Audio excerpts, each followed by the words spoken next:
Friends, आज का topic है मंदबुद्धि बालक यानी मेंटली रिटार्डेड बालक। ऐसे बालक जिनकी जो सीखने की क्षमता है वह औसत स्तर से कम होती है मंदबुद्धि बालक कहलाते हैं। इसके पहले हमने विशिष्ट बालक के बारे में पढ़ा था, तो हमने जाना था कि विशिष्ट बालक के अंतर्गत ही मंदबुद्धि बालक, प्रतिभाशाली बालक यानी ऐसे बालक जिसके सीखने की गति या तो तीव्र होती है और या तो मंद होती है, ऐसे बालक क्या कहलाते हैं? विशिष्ट बालक कहलाते हैं। और उसी में से विशिष्ट बालकों में ही मंदबुद्धि बालक आते हैं जिसके सीखने की स्तर बहुत कम होती है। क्रो ने डिफाइन करते हुए कहा कि ऐसे बालक जिनकी बुद्धि लब्धि 70 से कम होती है वो क्या कहलाते हैं? मंदबुद्धि बालक कहलाते हैं। स्किनर ने ऐसे बालकों की को धीमी गति से सीखने वाले बालक, पिछड़े बालक, विकल बालक, अति कम बुद्धि वाले बालक की संज्ञा दी है। अगर मंदबुद्धि बालक की विशेषताओं को जाने, कैसे हम जानते हैं कि ऐसे बालक मंदबुद्धि बालक कहलाते हैं? तो इसमें आत्मविश्वास की हीनता पाई जाती है, आत्मविश्वास प्रबल नहीं रहता है, सीखने की क्षमता कमी रहती है, स्मृति यानी इनको जो याद करने की क्षमता है वह भी बहुत कम होती है, और इनमें जो है व्यक्तित्व अनुपयुक्त होता है।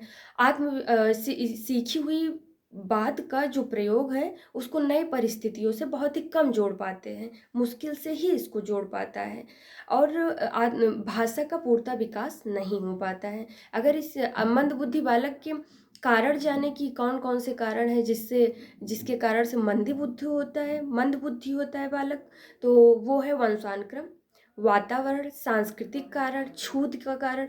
यानी हमने पहले ही बताया कि वातावरण का और वंशानुक्रम का बालक के विकास पर बहुत ही प्रभाव पड़ता है। उसके मानसिक क्षमता का निर्धारण भी उसके वातावरण और वंशानुक्रम पर डिपेंडेंट होता है, निर्धारित होता है। माता पिता की आयु, अपरिपक्व जन्म, नशीले पदार्थ, माता पिता की आयु, ग्रंथि असंतुलन, एक्सरे का प्रभाव, ये सब क्या है? ये सब मंदबुद्धि बालक के कारण है। अगर मंदबुद्धि बालक के स्तर की बात करें तो मंदबुद्धि बालक के 3 स्तर हैं। वह है जड़ बुद्धि, जिसे इडियट कहते हैं, मूढ़ यानी इम्बिक्यल, और मूर्ख यानी मोरोन। मंदबुद्धि बालक की जो बुद्धि लब्धि होती है वह उनकी आयु जो है 25 से कम होती है, जबकि मूढ़ की 25 से 50 मानी गई है, और मूर्ख की 50 से 75 बुद्धिलब्ध मानी गई है। यानी इस वीडियो में हमने जाना कि मंदबुद्धि बालक कहते किसको है, मंदबुद्धि बालक की विशेषताएं क्या क्या हैं, और मंदबुद्धि बालक के कारण क्या क्या हैं, और मंदबुद्धि बालक के स्तर। धन्यवाद।